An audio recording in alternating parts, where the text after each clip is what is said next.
જય દ્વારકાધીશ. આપ બધાને પ્રણામ. તમે અહીંયા આટલા સવારે સવારે આવ્યા. મારું યાત્રા ચાલે છે, પદયાત્રા અહીંયા જામનગર અમારા ઘરથી દ્વારકાધીશ સુધી. અને બસ આપ બધાના આશીર્વાદ રહે અને શ્રીજી બાબા દ્વારકાધીશના બધા ઉપર કૃપા રહે. આ જ મારી પ્રાર્થના છે. અને અમે હમણાં પદયાત્રામાં 5 દિવસથી ચાલીએ છીએ અને 2-4 દિવસમાં પહોંચી જશું. એ જ સર, આપ દ્વારકા પ્રથમ વખત ચાલીને આવો છો, કેવું લાગી રહ્યું છે ને ભગવાન પ્રત્યે શું કહેશો?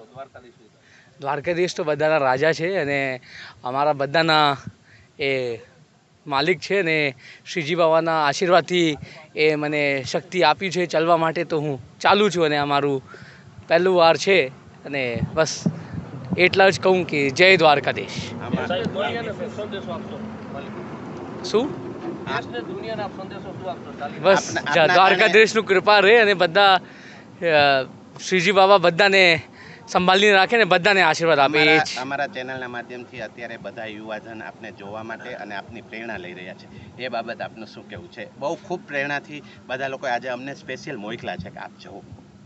યંગ બ્લડ બધું મારું એ જ છે કે અમે બધા, હું પણ યુવો જ છું અને બધા યુવાને ભગવાનના પ્રતિ પ્રેમ રાખવું જોઈએ અને બધા યુવાને સનાતન પ્રતિ પ્રેમ રાખવું જોઈએ અને બધા યુવાને બસ એ જ મારી બધા યુવાને એક મેસેજ મોકલાવું છું, મારા ભાઈઓ અને મારા મિત્રોને, કે આપ બધા શ્રીજી બાબાના આશીર્વાદ લઈને આગળ વધો અને જ્યારે ભગવાન છે તો કંઈ ચિંતા નહીં કરવાનું. એ જ જય દ્વારકા.